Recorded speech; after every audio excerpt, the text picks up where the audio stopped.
with the League of Women Voters of Larimer County, and we have Jeff Roberts here today with Colorado Freedom of Information Coalition. And in case you may not know, Larimer County has about 100 meetings a month, various agencies and parts of agencies, and we want to start showing up for more of them. So if you're interested to help us in that, I have this QR code anybody could snap, not in this moment, I'll set it over on the table so you could capture it, and this is where you can show your interest and get a little more in touch. And it says volunteer observer, but there is actually a stipend for it to help motivate people. You know, it's a nice little supplement perhaps. And some of us might think it a good time or just a nice way to spend our time. So we're calling that right now, it's the Colorado Citizen Observer Pilot Project, and then we intend to go statewide. So we're testing Larimer County and then eventually across the West Slope, and there's 19 leagues across Colorado, so we could be doing a lot. And now we're just learning about how to do this, and the rules are Jeff's bailiwick, and thank you all for showing up. And he does these presentations a lot, so he's very adept if you want to pitch him questions while he tells us what he knows, and that'll be welcome. Thanks, everyone. I'm passing a sign-up sheet around for everybody who's here, so we can get back in touch with you. Could we have a show of hands of anyone who's not a member of the League of Women Voters? Okay. Okay, good, thank you. Hi, everybody. My name is Jeff Roberts. I'm the Executive Director of the Colorado Freedom of Information Coalition. If you haven't heard of CFOIC, it is a 501c3 nonprofit, nonpartisan. Its mission is to educate Coloradans, and we also focus on the journalism community in particular in our state about their rights under the open government laws. So the open meetings law, which I know you guys are very interested in, the public records laws, court access rules, criminal justice records, things like that. We also do some advocacy for government transparency in Colorado, and we work with organizations like the League or the Press Association, the Broadcasters Association, sometimes to make the laws better. And we always have something going in the legislature as well. So I've been doing this job for about 9.5 years. CFOIC has been around since 1987. The League of Women Voters helped found this organization way back when. It was a founding member of it. For many years, it was just an all-volunteer organization. I was hired to turn it into something that's an everyday resource for Coloradans. And a lot of what I do is, I mean, there's stuff to do every single day. My background is journalism. I was a reporter and editor at the Denver Post for 23 years. So been connected to the journalism community in Colorado since 1984. Our website is, that's what's up on the screen here, is coloradofoic.org. And I update this almost every day. I write a blog about open government issues.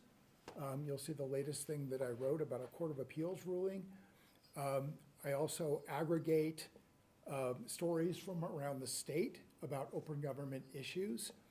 And there's a lot of resources on this website. So we're very, very proud of our guide to the sunshine laws.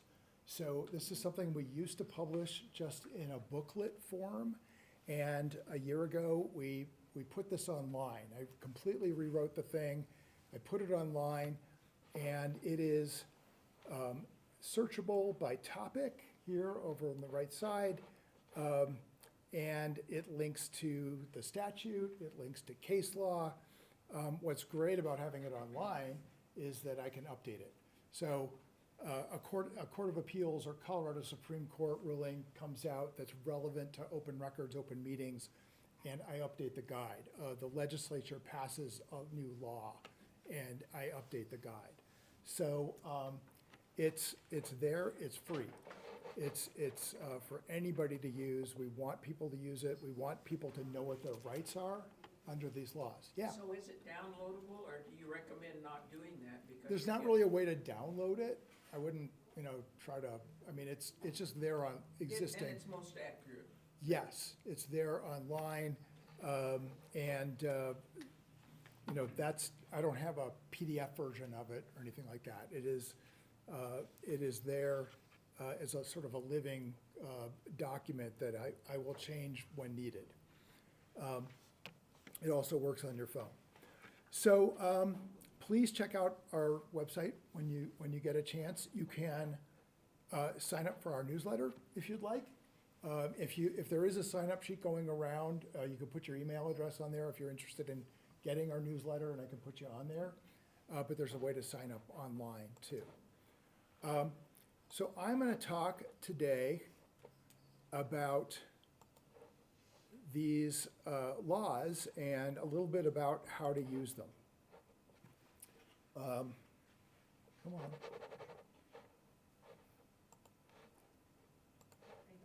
There it is. Okay, good, thank you. Thank you for working. Things don't always work like they're supposed to.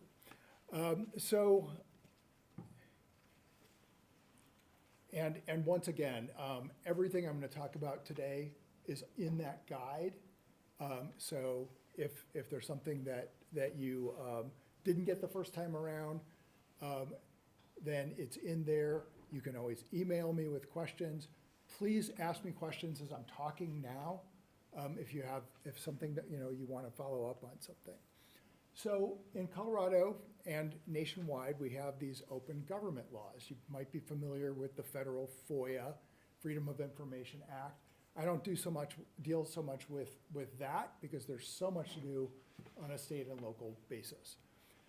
So in Colorado, we have two open records laws, the Colorado Open Records Act, the CORA. We have a separate statute that deals with criminal justice records, so police records, records of the sheriff's department, the DAs. And then we also have rules regarding court records and access to the administrative records of the judicial branch. Those are not covered by CORA. And then we have the open meetings law. So the open meetings law is part of the Colorado Sunshine Law, which was passed by the voters of Colorado exactly 50 years ago. So 50 years ago this November, Coloradans decided they wanted a more robust open meetings law. The law also had some stuff in there about lobbyist disclosure and disclosures for elected officials too. I wrote a blog about this, which you can find on our website, that I published in October leading up to about around the time of the election when it was passed. One of the things that the Sunshine Law did, because it opened up lobbyist disclosures of Denver Post reporter back in 1972, who is now in his 80s and is on my board, Fred Brown. That name might be familiar to you. He dug through all the lobbyist disclosures and put in a story that the Beer Distributors Association was spending $140 a month on beer for the state capitol press room. So that ended that. And as you'll read in that blog, Fred said he wasn't very popular among his colleagues at the State House Press Corps for a while. He's the greatest guy in the world, though. And it needed to end. That is, not the way we operate. Well, so I get to the State House Bureau for the Denver Post in the fall of 1985, 13 years later. That's when I started there. And I'm given this old roll-top desk to use, and in the drawers of the roll-top desk were Coors bottle openers, which was a remnant of that time when they used to just, So that's part of what the Sunshine Law did. The Open Meetings Law is really the thing that we'll focus on today and that is really relevant to keeping government open. It originally just focused on the legislature, and then it was expanded to local governments as well. And I'm going to keep drinking as I'm doing this because I get really dry. So just a moment about why all this is important. I think you already know the answer to this question. I do a lot of these talks for college students, especially college journalism students, and I really try to emphasize why these laws are so important and necessary. But the Colorado Supreme Court really summed it up in a 1983 ruling that I think it just says it really well, that for a self-governing people to make our democracy work, you need to know about the activities of government, to vote intelligently in elections. That's what the League is all about. And also to hold people in government accountable. That's what these laws really, that's the purpose of these laws. So I'm going to start with the open meetings law, because I know that's what you're most interested in. It begins with a very, very powerful statement. It's declared to be the policy of the state that the formation of public policy is public business and may not be conducted in secret. That's what it's all about. That's what the voters of Colorado said they wanted in 1972. And so it refers to not just, it governs not just meetings held in person, so a meeting of the Fort Collins City Council or the school board, whatever, but when they might meet electronically, like a lot of meetings happened on Zoom during the pandemic, maybe they still are, but it also pertains to them possibly meeting by email, by text message, by phone, by some other form of communication. And so there are rules about what constitutes a meeting that's open to the public. And so it could be, like I said, the city council, the county commission, the school board, but it's really any board that has, that is a public, part of a public body, that is a public body or has been given powers by a public body. You Yeah. mentioned by text message, is that just prohibiting them from doing it, or is there some way for the public to access their? Yeah, I'm gonna get into that in a second. Okay. Because it's a good question, and it came up with the Loveland City Council not all that long ago. So you've heard a little bit about that. So, There's a question here. yeah, Why is there a different number for local and state? right. So, yes, it applies, yes, that's a good point. I probably shouldn't have gone past the slide without explaining that yet. So for a state public body, like the legislature or a committee of the legislature, it's 2 or more members whenever they discuss public business. For a local public body, it's 3 or more members or a quorum, whichever is fewer. The 2 or more members was in that original 1972 law that was passed by voters. It's still in effect. It is probably violated all the time by state legislators. But that's what is in the law. And, but the meeting itself has to pertain to the policy-making powers of that public body. So I get this question sometimes. 3 members of the county commission attended a meeting of a special district board or something else that's another public body.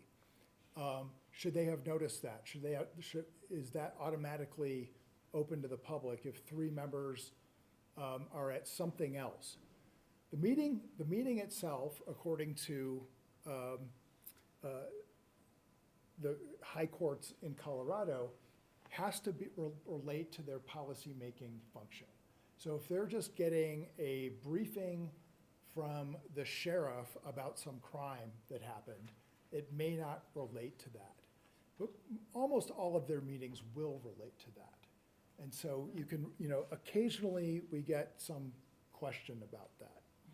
2 members of the county commission showed up at some event that is otherwise not open to the public, should it have been open to the public.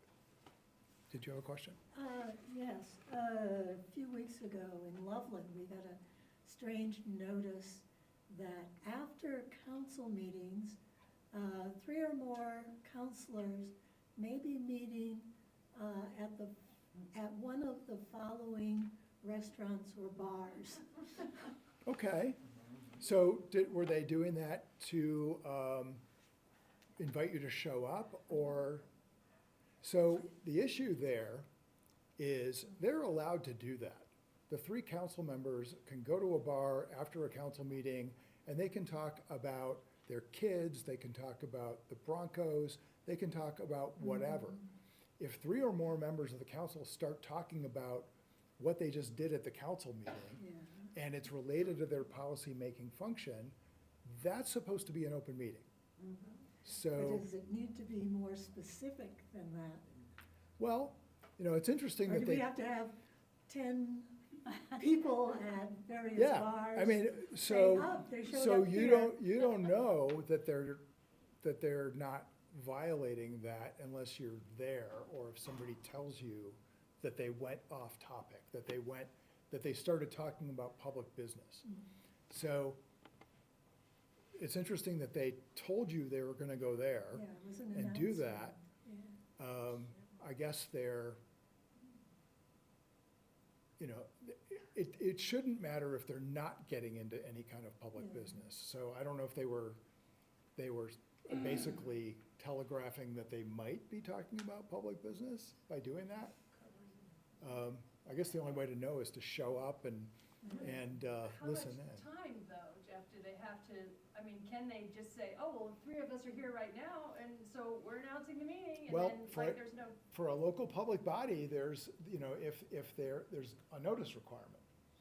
So, 24 hours ahead of time, if 3 or more members are gonna, be there. So that's, here's something about the, full and timely notice, with specific agenda information where possible. So that's considered a pretty flexible standard, what is meant by specific agenda information. That sometimes gets violated in a pretty blatant way, and I've got a good example of that coming up. But those meetings are supposed to be open.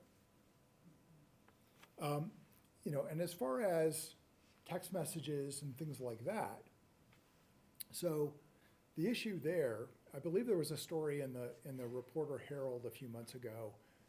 Loveland Council agrees to stop texting during the meeting, right? Playing video games. Yeah. And the issue there is, they're having a council meeting. The public has the right to observe that meeting. That's what the open meetings law is about. So either in person or online, if they're texting one another about something related to the meeting, you can't observe that. So that's a violation of the open meetings law because it involves a discussion that you're not privy to. Even if they're in council. Exactly. And even if you could do an open records request for the texting exchange after the fact, the open meetings law is about your ability to observe the meeting as it's going on. So, be wary of that type of thing. The other time that happens, and I know this happens probably more than we ever know, is 3 or more members might start a texting chain, not during the meeting, but anytime, or an email chain. And some of that is allowed if they're just doing sort of scheduling for the meeting, that type of thing. But if they start talking about public business, if they start talking about the issues that are going to be coming up before the council, that's a violation. So it doesn't get, don't get caught very often, but this happened several years ago with the Pueblo City Council. So a reporter for the Pueblo Chieftain, there was a big controversy with some, I think a garbage contract or something like that. He is trying to figure out how to report on this story, and he does a Cora request for emails amongst several members of the city council in Pueblo. He finds some really interesting email exchanges, but also there's 3 members of the council on this exchange with a member of the county commission talking about this garbage contract. And that's a violation of the open meetings law because they were discussing the contract. And so he did a story not only about what was said behind the scenes, but the fact that it was an open meetings violation. There ended up being a recall against 2 of the 3, and I think 2 of them ended up resigning over this. Yeah, What are the penalties and the remedies yeah. when this happens? I'm gonna get into that. So, minutes are also a requirement, but only for certain kinds of meetings. So if they're going to take action, or there's a possibility that they might take action, then they have to take minutes.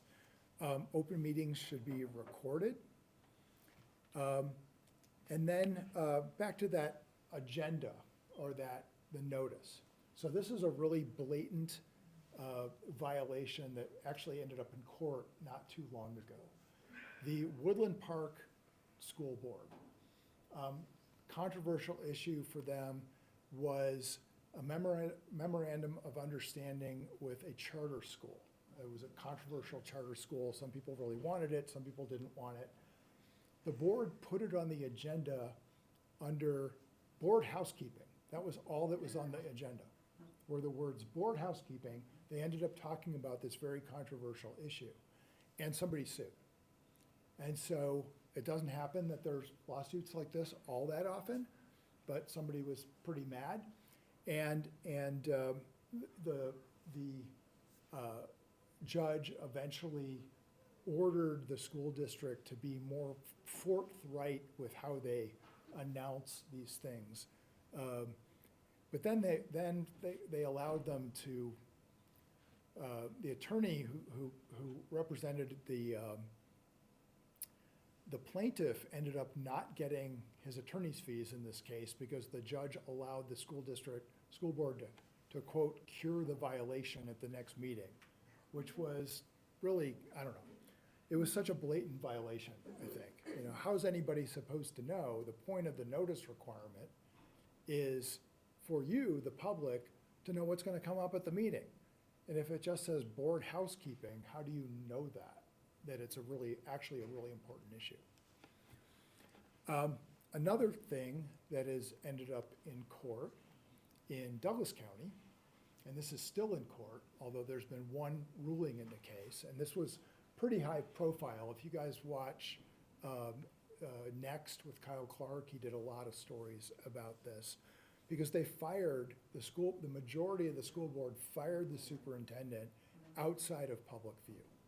And that's something that needs to come up and to be decided in a public setting. So they did this in a sort of controversial way. They did it in a series of one-on-one meetings. So remember that the open meetings law for local public bodies is 3 or more members, or a quorum, whichever is fewer. I think this is a 7-member school board, so that would be 3 that would make a meeting. But what they did in this case is 2 of them met to discuss ousting the principal, and then relayed that to a 3rd and a 4th. And so eventually they had agreement among 4 to fire the superintendent. So they didn't do it all at once, but this is called a serial or a daisy chain meeting. And the judge has ordered in a preliminary injunction don't do this. This is a violation of the open meetings law. This case is still ongoing, and we'll see what happens with it. It could go to trial in January. So I'm watching it very closely. This is the first case in Colorado we have about these types of meetings and whether they're a violation of the open meetings law or not. If they're not a violation of the open meetings law, then boards could just do this all the time behind the public's back. And it really goes against what the open meetings law is all about. Yes? Are you gonna get to somewhere in this about, going into executive session for personnel and evaluations and, land purchases? Yeah. I think but it seems it's getting bigger and bigger. Yeah, I will get to that. Okay. Here is an explanation from our board president, Steve Zansberg. Steve is the main First Amendment media law lawyer in Colorado, and he's also the president of CFOIC's board. This is how he described the daisy chain meeting. He's representing the plaintiff in this case, who just won election to the legislature down in Douglas County. So it's basically,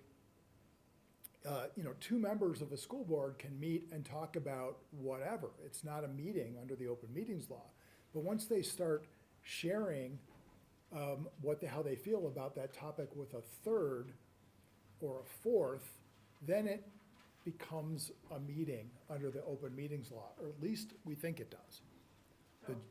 So I could say, what do you think about firing Joe to you? We're on the board. Yeah, And now I know where you stand, you're with me, and then I go to Sonia and I say, hey, what do you think about it? As long as I don't say what I know you think about it, then I'm cool. that's essentially it. That's essentially it. I mean, that's how you could read the law. And that happens a lot too. But in this case, I think they were, they all got together and that way, and then eventually they informed the superintendent without telling the three members of the school board in the minority that they were doing this. And they told the superintendent, we don't want you anymore. So they came to that conclusion that way. And I will get to the penalties and things like that. I will get to that. So secret ballots, this also just came up as an issue. And this is another thing that is in the law. A public body cannot use secret ballots to make decisions. And so the only thing they can use it for is to elect their leadership. So, a weak mayor form of government, the council elects the mayor, and they can decide on that with secret ballots. So this just came up, and you may have heard about this. We made a deal of it. KUNC Radio actually broke this story in October about the legislature using this secret ballot system to decide issues with fiscal notes. So issues that cost money. What are they gonna prioritize? And so they're using this system called, and this is in the Democratic caucus. The Republicans have sort of played around with it, but the Democrats are in charge. They decided that this is a very efficient way to figure out how their caucus feels about issues that are going to cost something in the budget.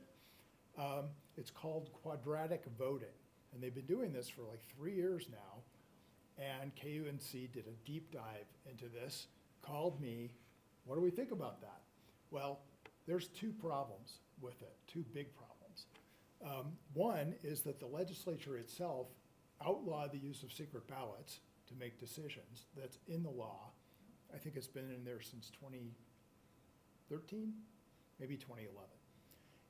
Way before that, in 1983, the Colorado Supreme Court ruled that caucus meetings have to be open to the public, legislative caucus caucus meetings. So they're doing this all in secret. They're doing it by computer. And so we wrote a letter to the legislature, legislative leaders, saying, please don't do this anymore. They did not respond to that letter. I know that KUNC and some other reporters are gonna keep on top of this to see if they continue to do this next session. We'll try to keep on top of it. But that is, seemed pretty blatant to us that the legislature itself is violating a Colorado Supreme Court ruling and the law that it itself passed about secret ballots. Executive sessions. So you asked about that. So that,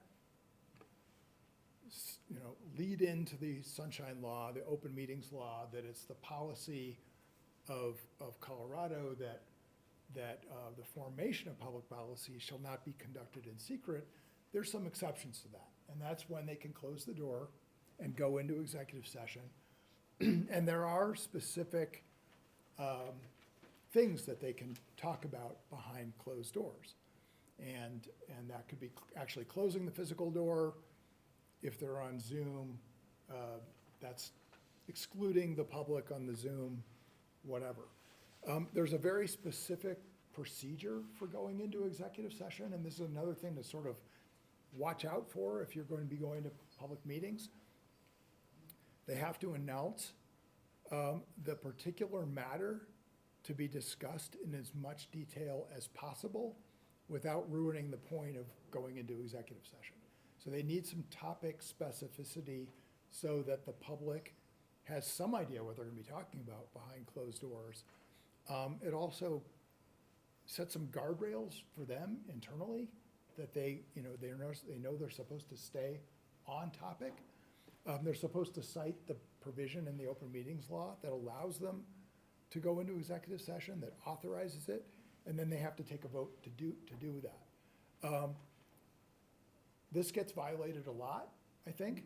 You'll hear that they just say under statute, blah, blah, blah, we're gonna go into executive session now. And the people who are watching the meeting really don't have a clue what it's about.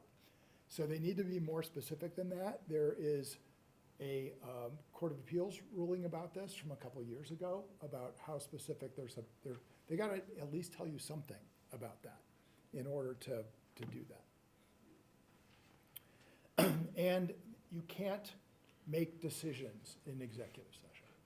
So this is another thing that we see where a board will come out of an executive session and immediately vote on something. And you're like, how did they come to that conclusion? They can discuss the particular topic, but they're not supposed to do a poll, they're not supposed to vote on something in executive session. They're not supposed to make a decision. Executive sessions are supposed to be electronically recorded, except for portions that are them getting advice from their attorney. And so this is another thing to watch out for, and it's another thing that can be frustrating because they can say, we're going into executive session to get advice from our attorney on this issue. And who knows what they're talking about in there. They could be talking about the whole issue instead of just limiting it to getting legal advice. And you don't know necessarily, you never know unless somebody comes out of there and talks about the executive session, or you are successful in getting a recording of that released. And there's only two ways that can be done.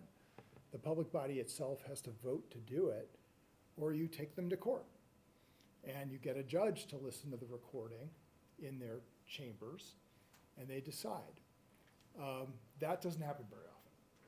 So if you ever, if you get very suspicious about that, you need some sort of reason to believe that they violated it. That's why it doesn't end up in court all that This is an issue right now with the Aurora City Council because they made a decision in executive session to not censure a fellow board member. And the reporter for the Aurora Sentinel is reporting about this, heard about this. The Aurora Sentinel has actually sued the city council about it. So what are the penalties and remedies and things like that? There is, there's not a ton of teeth.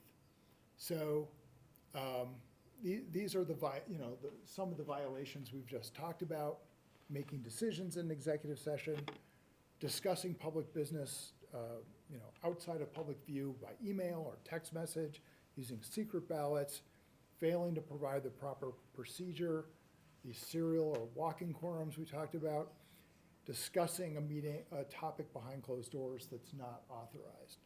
You need to have some sort of, if you want to challenge that, the only real remedy is to go to court. There's no administrative way to get that reviewed in Colorado. Some states have something like that. In Colorado, you would have to go to court. And a judge could release an executive session recording or portions of it. It's happened sometimes. It doesn't happen a lot. They could invalidate an action that was taken illegally during an executive session or otherwise.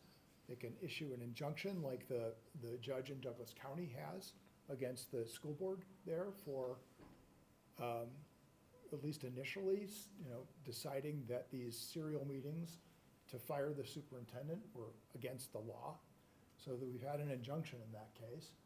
And the other thing that we have both in the open meetings law and in CORA, which is important, is the awarding of attorney's fees if you prevail. That Woodland Park case is a little frustrating because the judge found a way around that for the school board, and that's on appeal now. So one other thing that I want to mention that's not in the open meetings law, but I think it's relevant, is whether you can go into one of these meetings and record it, like we're doing now by video or audio. And it's not a simple, the answer to it is not yes or no. There's not a black or white answer to it. It's a little bit more complicated than that. We don't have any case law in Colorado about this, but there is in some other states. And so we did a blog about this a few years ago when a crew from 9 News tried to record a meeting of the Park County Commission and were kicked out, which seems ridiculous. And it was ridiculous because it's a public meeting. And the issue is, they're in the public space. They should be able to do that. So what courts have found in other states is that a public body can place reasonable restrictions on the recording of meetings. So you can't necessarily be in a place where you're disrupting, your camera is disrupting somebody else.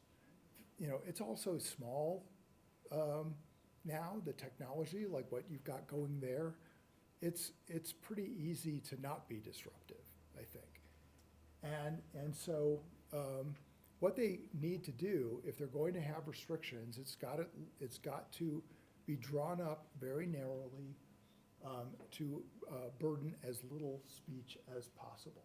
And it also has to apply equally to everybody. So, you might run into this situation, but it's something that you can push back on and fight. So, like I said, it's reasonable to say, please do this from the side.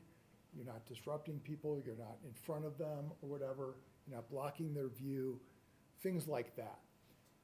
But generally, you should be able to record a meeting.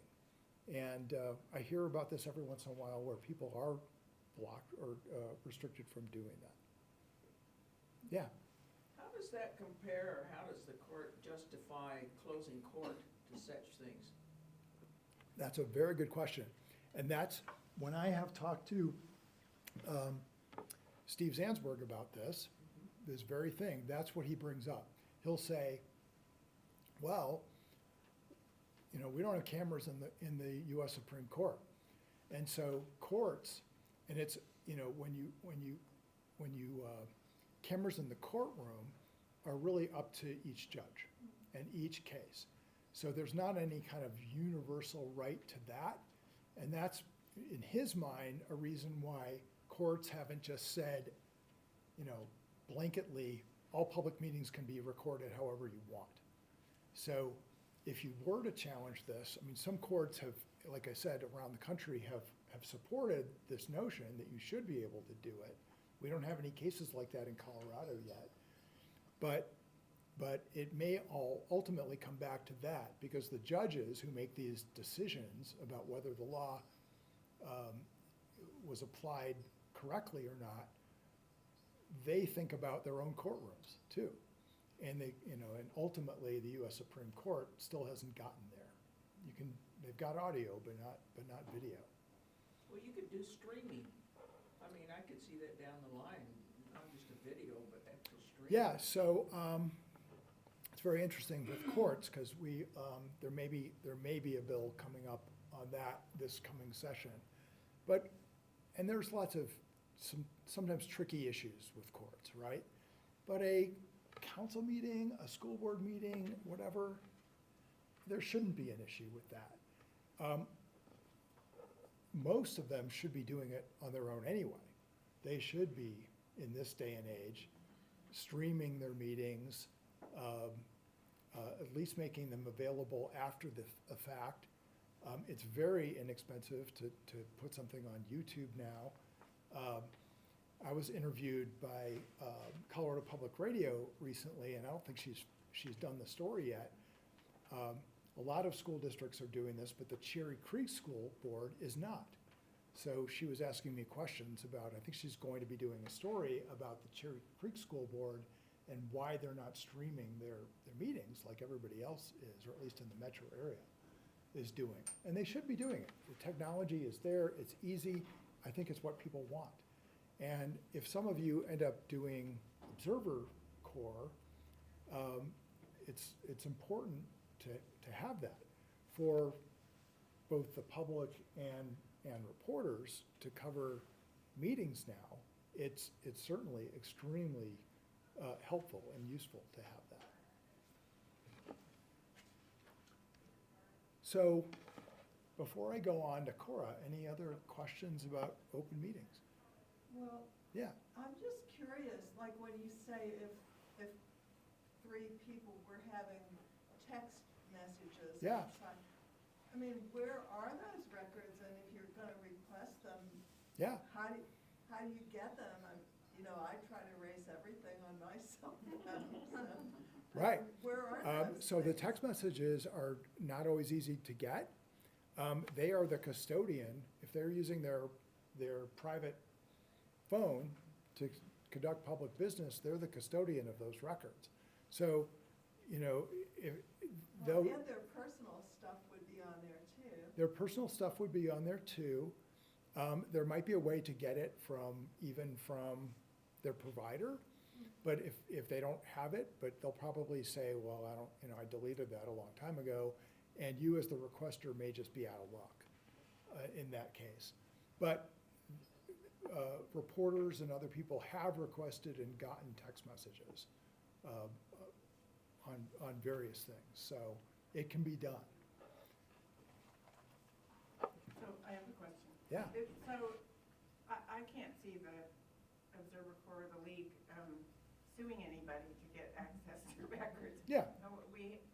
Do we have resources, like does your organization, are there other organizations that would help with? Yeah, that's a good question. We've never actually sued anybody. We will file amicus briefs when something is on appeal, and we did that recently in a case in Gunnison County. We do have resources for news organizations. We have, my board president, this is his practice. But we also have a relationship with the Reporters Committee for Freedom of the Press. They have a lawyer placed in Colorado now. As far as the public, there are lawyers, a handful, like my board president, who do this kind of work. But that is, it's between the person interested in suing and the lawyer. There's not necessarily any kind of fund or anything like that to draw on. So what we try to do at CFOIC is give you the knowledge to know how to fight these things. And then if something gets to the point where, it's just ridiculous and legal action is the recourse, then we try to, figure it out after that. So, yeah. To qualify for a government meeting, would an advisory board of volunteers to a government office? Yeah, it specifically says advisory. Okay. So it has to be, if it's appointed by the public body, then it is definitely covered by the open meetings law. If the school, and this has come up, if the school superintendent as the administrator appoints an advisory board, then they often claim it's not covered by the open meetings law. So this happened with Denver Public Schools and their committee, their advisory committee on, what do they call it? It's the thing to examine whether schools should be closed or not. I can't remember the name of it, but it's been a big issue in Denver.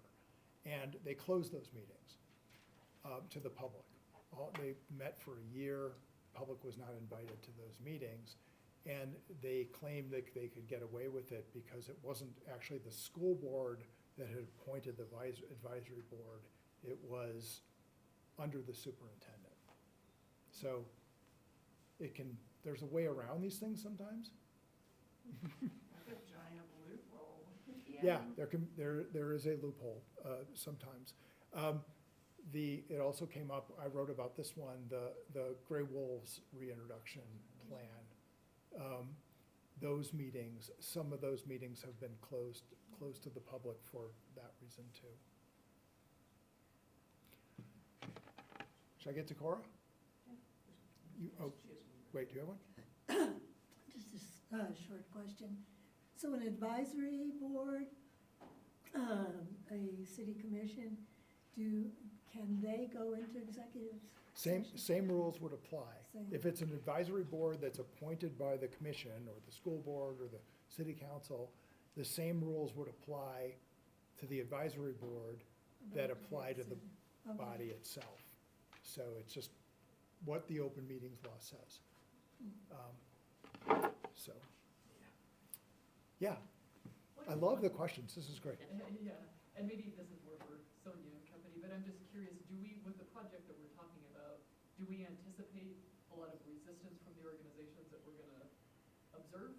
Like, kind of to your point, Pat, like, we're not gonna, to me, the link should be providing a service to journalism as opposed to becoming a policing force of. This is just my thought. I wouldn't think you would. I say these things because I've now done this job for 9.5 years and I know what comes up. It doesn't mean that it comes up all the time. These are things to watch out for and to know what your rights are and to know that we are available to help you understand that. And that guide is online for that. It's not to say that, they're sitting there, if you see somebody in a council meeting texting, that you should be suspicious that they're doing something illegal. Maybe they are, but you don't have to presume that. You probably need a little bit more evidence than just watching somebody texting. I can speak to that. I expect there to be some surprise, but I don't know about resistance. there might be ignorance. Like, we might come away the first time and be like, oh my gosh, they don't even know what, any of this is. But I don't expect a lot of resistance based on back east where they have a couple thousand people doing this. One of the leads in that organization says that sometimes the groups are flattered that we showed up, It's like, Yeah, hey, they're here. I Let's actually- make sure they get the mic set up how they like it. I actually would expect more of that. Well, I think also if we follow the current guidelines of the Observer Corps as it exists now, you say we're coming. You let them know we're coming, and you give them a letter of introduction. Yeah, and that's, I really would expect more of that, because a lot of people, with these small boards, they're doing this because they think it's important to do it. And the fact that somebody's paying attention to their work, they might really appreciate that.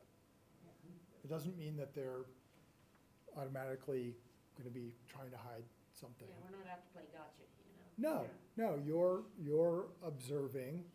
Your main function is to know what's going on. Yeah. That's coming out of those meetings that nobody ever hears about because people aren't coming to the meetings or aren't watching, and underlying the purpose of all this is what's happened to journalism. So, the fact that there just aren't enough reporters to go to these meetings. I used to be one of those reporters that had to sit through government meetings, and there just aren't enough of them anymore. And so that's a big reason why we're even talking about doing this. Yeah. But Loveland Council and, there may be some sticky points at some critical junctures, but Yeah. we'll probably know that going in. You think? Yeah. Yeah, I mean, you already know that some of them have a little bit of a history, right? They wrote, our city council has been advised by Moses Garcia to daily erase their texts. That they only have to save them if it's already something in litigation. So that gets to the records retention issue. And we have a relationship with the University of Denver Law School. Law students will do reports for us every once in a while.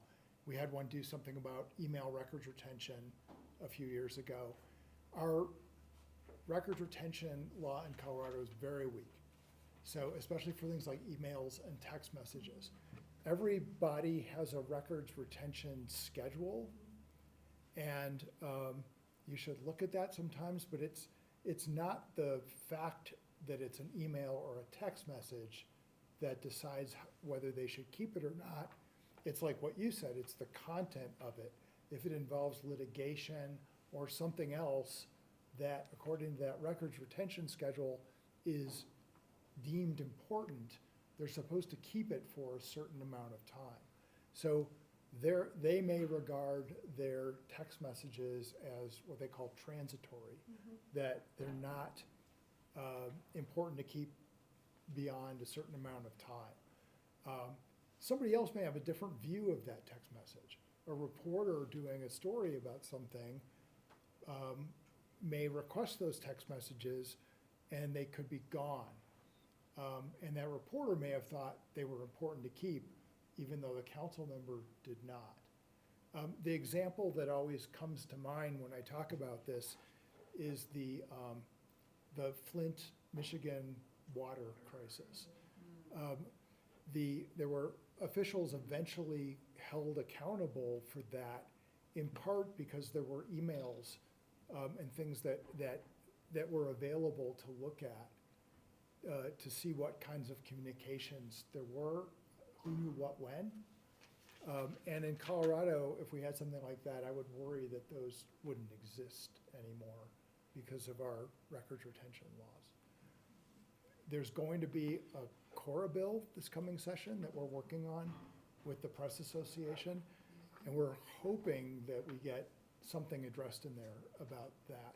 The federal government treats, especially emails, very differently A lot of agencies have it so that the higher up you are in an organization, they consider it more likely that your emails will be important and should be kept.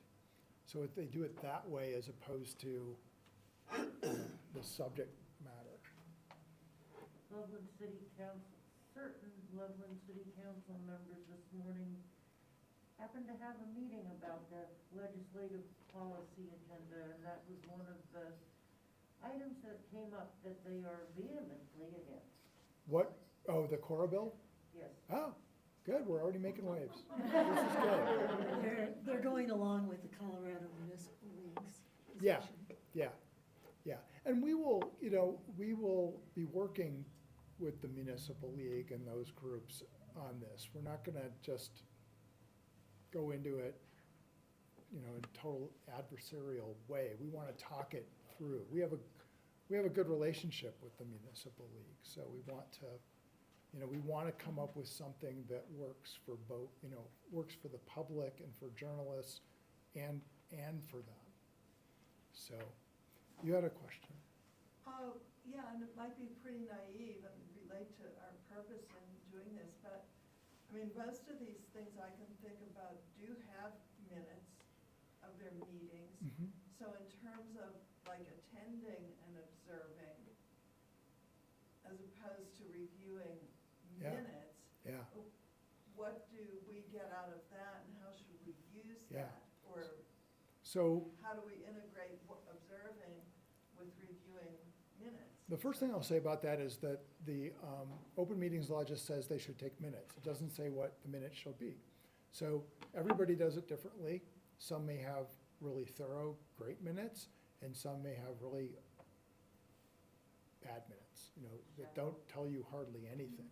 What is often really helpful is now, having meetings on YouTube and things like that.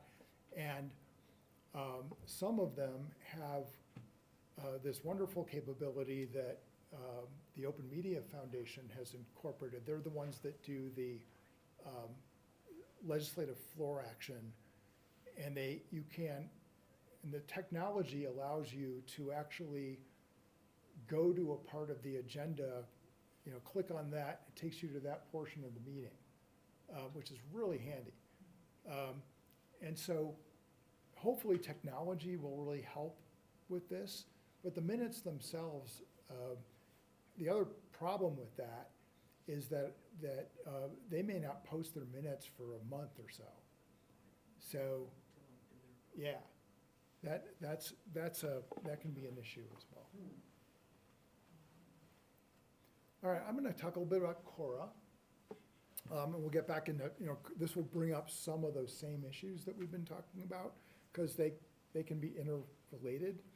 So we have two public records laws. The Cora, the Colorado Open Records Act, governs everything except law enforcement records. So that's a separate law, which if we have time, I can cover that a little bit too. But this is really anything with state and local government that's not a criminal justice record. Essentially with Cora, if you're interested in records about something with state and local government, you can pretty much make a presumption that it will be available to you, because the only way they can withhold it from you is that there's got to be something in the law that says that they can withhold it, or they have to withhold it, or something else in state statute that says that. So you always ask. When people ask me questions, one of my jobs, I don't know if I mentioned this, is to run a Freedom of Information hotline. I recently took my 5,000th inquiry, and it's now up to 5,012 or something like that. So that's what I spend a lot of my time doing, is helping people, both people in the public and journalists, and sometimes people in government. And when I get questions that say, is such and such a record available to the public, I usually say, well, have you tried making a request? Because we want, what the information that I need is if you're denied, was it a proper denial or not? And so you get that information, you try, and then you get that information and you run that by me. What is a public record? It really can be anything that the government produces. If it's made, maintained, or kept by that entity for their exercise of government function. So these days, it's very often something digital. It's not necessarily a piece of paper anymore, although it could be that. It could be an audio file, it could be a video, an email. Emails are very, very frequently requested public records now, especially by reporters. Can I ask you, I used to work for USDA and I had to respond to FOIA requests. Uh-huh. I work with scientists who were basically, I'm not giving my data to anybody until after I've published. Mm-hmm. Because that's how they get evaluated, and they're scientists, kind of thing. But this is on a federal level, so Yeah. there was a mandate saying that they have 2 years after a study in order to evaluate the data and then publish it before it can be released to the public. Yeah. Because we worked on some fairly controversial issues like wolves and prairie dogs. Prairie dogs were like, they look so cute, but they're not. But, kinds of things. But it was really difficult, and also the training involved in trying to get staff people. They're busy, and you've got to keep all your emails about this subject. Yeah. Are you crazy? I'm not doing that. Yeah. Kind of thing. Yeah, I mean, the federal FOIA has This very is federal. specific rules, and the agencies have specific rules like that. And on a state and local level, people in government will complain about that. That I have to spend my time responding to this open records request. I have other things to do. Well, the way we look at it, it's also part of your job. Yeah, well, and also, it's kind of like the FOIA requests that come in are like, I want everything you've ever done on prairie dogs. Going Right. back 120 years. Yeah. you know. So, and I'm gonna get to this, Okay. but one way to not, to curb that is by charging. Yeah, So there is a cost to obtaining public records. We think that the law needs to be changed, but that's how you deter that. If someone says, I want every email you ever produced, and that's just gonna tie the person up forever, they'll have to pay for that. that kind of knocks out the public who doesn't have somebody who doesn't have any money Right. coming in and And punching. I'm gonna get into that. Okay. So there is, yeah, Well, I get the Colorado Parks and Wildlife stuff, and I think they have the different approach. They flood you with information, and then you don't know where to find what you need. Yeah. You can also, but you can't go to the deter wolf people by wolf sending meetings. too much. right? Yeah, we are all flooded with information now. But that doesn't mean that Parks and Wildlife doesn't get Cora requests, because they asked for and got a bill last session about sensitive species. So they got a law passed last session. I wrote about this on my blog that it makes it harder for them or makes it easier for them to deny a request for data about sensitive species, because they were getting a lot of Cora requests for that. Even though they might put stuff out about that, others wanted the exact locations of the sensitive species. So, somebody's always thinking about how to use these laws, which generally is a good thing, but yes, there are people that also may take it too far. And unlike FOIA, which you can sometimes wait months or years for records, in Cora there is a response time for records that are not readily available. It's supposed to be 3 working days. And if there are extenuating circumstances, which are outlined in the law, they can extend that by another 7 working days. That's another thing that sometimes gets fudged because people don't sue over this issue. So Sometimes people can wait longer for Cora records, but you keep bugging them about it and pointing out what the law says. So cost. So the cost of obtaining public records, which can sometimes be very high, sometimes hundreds or thousands of dollars, is tied to the research and retrieval rate. So that is what the government can charge to not only dig up the records for you and assemble them to give to you, but also to have their attorney review before putting them out there, in case they're, they want to make sure they're not putting out something that they can't put out there or they don't have to put out there. And so they could charge after the first hour up to $33.58 an hour. So the hourly rate is capped, the number of hours is not capped. So you could make a request for emails or something like that, and they could say, well, that's going to take us 14 hours to do this, and it's going to cost you, 14 times or 13 times $33.58, and the price starts to go up. So then you have to decide how to maybe narrow your request. The thing you don't know is if it actually is going to take 14 hours. There's not a lot of, you have to take them at their word. I, having done this job for a long time, have heard about a lot of cases where people are trying to get public records and it's going to cost them a lot of money, and it's, they're the public's records. So we're trying to do something, and this Cora bill hopefully will address that. If we don't address it, this hourly rate is going to go up in 2024 with inflation. And you might have heard that something's been going on with inflation. Yeah, I actually asked, over the summer, a legislative council sets this rate based on CPI.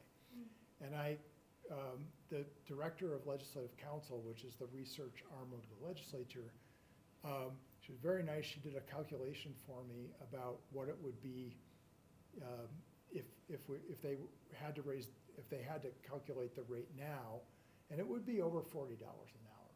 So it might be, if they don't do anything about this, they don't change the law, right, in 2024, that $33.58 could be 40-something. It's probably going to be 40-something. Yeah. I thought there was a section in law that said if the information you were seeking was to benefit the public. That would be that great. They didn't have to. Well, I put in a No, request you should. for information once from the Department of Regulatory Agencies, and they gave me back this outrageous amount, $20,000. Oh, nice. And I said, no, you shouldn't charge me at all because it's in the public interest. They sent it to their legal department and offered to do it for free. Good for you. That's wonderful. They don't have to do that. Oh, they There's don't. nothing in the law that says Oh, that. okay. We would like that to be in the law. Yes, so I have not seen the bill draft yet of what Senator Hansen, who is our sponsor, is going to agree to put in the bill. But I'm hoping there'll be something along those lines. The issue becomes, well, what about political organizations? They make tons of Cora requests. Are they the public, or should they be treated differently? What about law firms? What about, so it's tricky. It's tricky. If it's the League of Women Voters, if it's a news organization, I don't think they should have to spend all this money to get public records. Yeah. In this, the 21st century, of digital, why can't they make some and say everybody's got to get their records digitally? I was surprised because that the water courts aren't digital. Well, they should be Yeah, digital. well, they weren't totally Meaning- when I was meaning searching them. they're using paper? Within the last, or maybe last year. When you It was hard to find When you anything. say digital, do you mean just put the records online, or do you mean? Available, don't get hung up on the water court part of it, but I Right. found it difficult to find. So, But can they make a law saying everybody by the certain, a year, put all your records digitally, You're they're talking- searchable, and then that oh, would be a problem? when you say digital, you mean online? Yeah, well, available online, Yeah, okay, so that's different than having them be digital. I'm saying get it away Yeah. from the print on all of that and copying all Right. that sort of thing. If they're, Get 'em so online. there are way too many records to put everything online, and there's way too many records that they would have to go through before they decided to put them online. There are some records online, and we encourage that, but, in fact, so Commissioner Kafalis, who, when he was Senator Kafalis, was our champion in the legislature. He helped us with some bills, and while he was still in the legislature, we discussed with him and what's called an open data bill. And it never got introduced because of these sticky issues, making state government put everything online. There's a lot of work that goes into that, and there's a lot of pushback against something like that. It would cost a lot to do that. But everything is, just about everything is digital Is it? nowadays. Digital, well, that's a good start. Well, they're not To using, me, open they're not records is creating, still they're not online. creating records on a typewriter anymore, so, yeah. So, here's just an example of, how are we doing on time? 10 minutes. 10 minutes, okay. An example of a news organization wanting to get records about how the Polis administration responded to COVID initially, had to pay $1,290 for records. News organizations can't afford that, but they might do it every once in a while. Real quick, there are sections of Cora, one section about records that governments have the discretion to withhold, and then there's another section about records that they must withhold. And then elsewhere, scattered throughout the statutes, are provisions that address this stuff. And they're all over the place, and there's no way to just kind of list them. But some of the things that they have discretion to withhold are you provide your email to government, they can withhold that. CSU is doing a research project, they can withhold information about that type of thing. Details of security procedures. This is really important. This was put into the law after 9/11. Makes sense. You probably heard recently that I think it's in North Carolina, some power stations have been attacked. It's that kind of thing that it was made to address, the details of things like that. But of course it gets abused. So here's a story that the Boulder Daily Camera did a few years ago on Ralphie the Buffalo. And the reporter, who now works for the Denver Post, asked for some records about what happens to Ralphie when it's not football season. And CU redacted these records, citing this post 9/11 security provision to redact the whereabouts of Ralphie the Buffalo. I guess because, CSU students will kidnap Ralphie or something. So it can get ridiculous. It's not what that provision was intended for. And then there are things in Cora that they have to deny. Information about public school students, which are also protected by a federal statute. The books you check out from the library here. So we have a really interesting issue, which I've written about a few times, and we just did an amicus brief on this because it's in the Court of Appeals.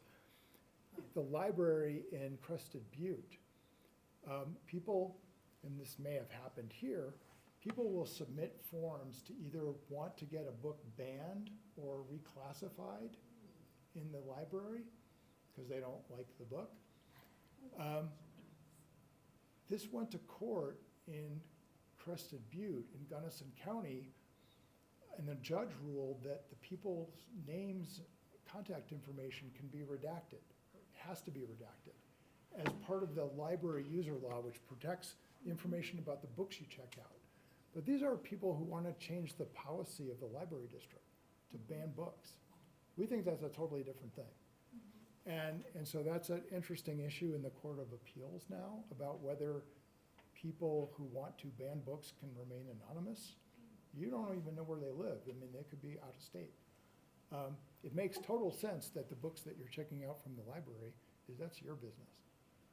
Same as if you went to buy books at a bookstore. So that's something in the law that's a mandatory denial.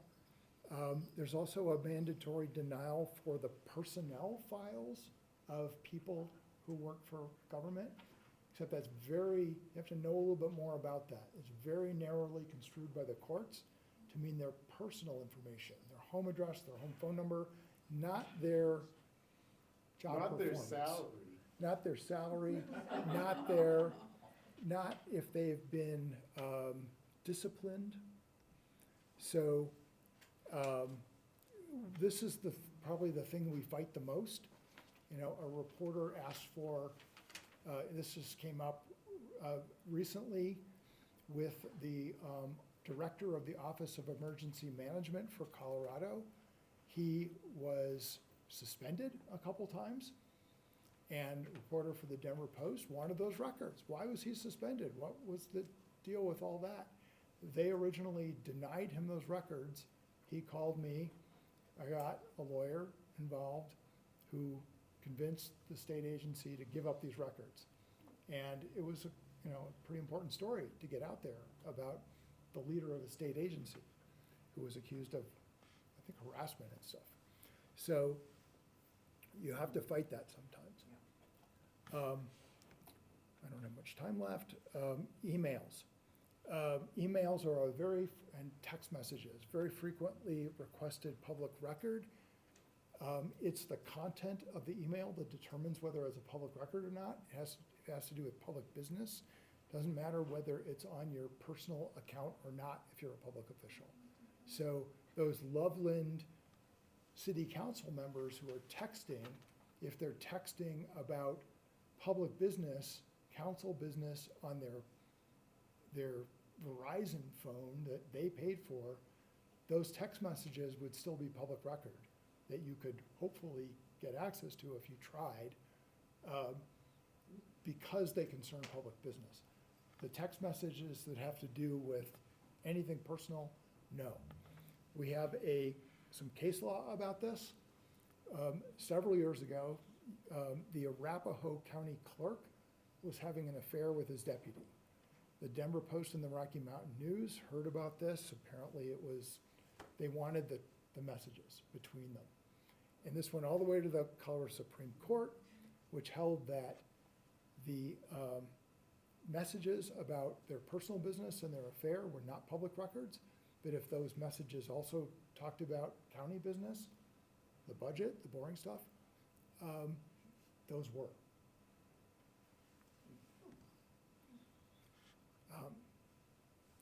Settlement agreements are public records. This is this is another case about this is a settlement agreement with another state director. That's public record. Help the Denver Post get that. Autopsy records are public records. They're not criminal justice records. We recently had to fight to get the amended autopsy report on Elijah McClain, and had to go to court to get that, even though Cora says they're public records. This is something we helped get passed in the law. I used to do data journalism at the Denver Post. This was really important to me. Digital public records, if records are kept in sortable formats, like a spreadsheet, they're available to you in that format, that type of thing. A searchable PDF can't be provided to you as a static PDF. So that's important sometimes when you want to do some analysis on public records. Challenging a denial of access. Once again, there's no administrative way to appeal denials. You have to go to court. There's a process in the law for that. You have to provide a notice of intent to sue. There has to be a discussion before you actually file a lawsuit, see if you can resolve it. If you prevail, you get court costs and attorney's fees, so that's important. I have a lot of advice on our website about writing the Cora letter. The main thing, if you're gonna request records under Cora, always ask about the cost. Is this gonna cost me anything? And as you found out, that $20,000, yikes. And then really the most important thing is ask for an explanation if you're gonna deny any or all of the request. An explanation that cites the statute.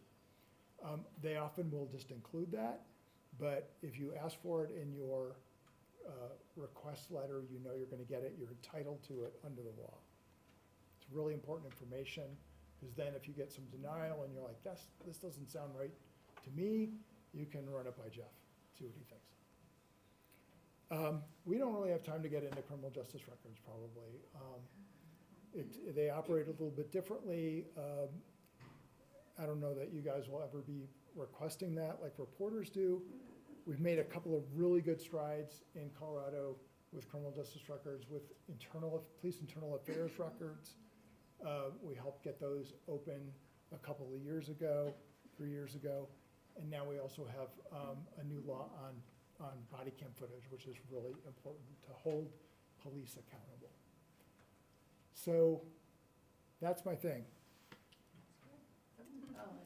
So, can I, it's more of a statement than a question, but I think there's this feeling that there's always gonna be people pushing against what we're trying to do, and I think that's where you get involved a lot of times, but I wonder if it's worth saying that most of the time they'll be delighted to see us. I think, I tried to say that before, I think that's the Yeah. case.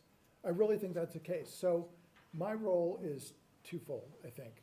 My role is know your rights. Just, that guide will help answer a lot of questions, just to know something about what these laws say. And if you do run into a situation where you're closed out for some reason, know we're available and you can ask. So I think you will, in most cases, be welcome. I think most people who do those jobs, do it for the right reasons. Thanks. Will this presentation be available on our website? I- Working on it, not immediately. Yeah, We're seeing what we yeah. get. We're kind of. But please, if you want to stay in touch, I have a newsletter you can sign up for. We think it's important to have sort of an ongoing conversation about these issues. I never have a problem filling up a newsletter with issues every 3 to 4 weeks. There's always stuff either I write about or that news organizations write about. There's always stuff going on. And so sign up for that if you'd like. And use the website, use the Sunshine Laws Guide, and feel free to contact me if you need to. And if you're on social media, we're on there. So we have a Facebook page, we have Twitter. I don't know what's gonna happen with Twitter, but we're on Twitter, COFOIC. We're on Facebook, we're on LinkedIn. I'm trying out a couple new things because of what's going on with Twitter. Thank you. Thank you so much. Thanks. There's a notepad somewhere for you It's all. over here on the table. Oh, great. Please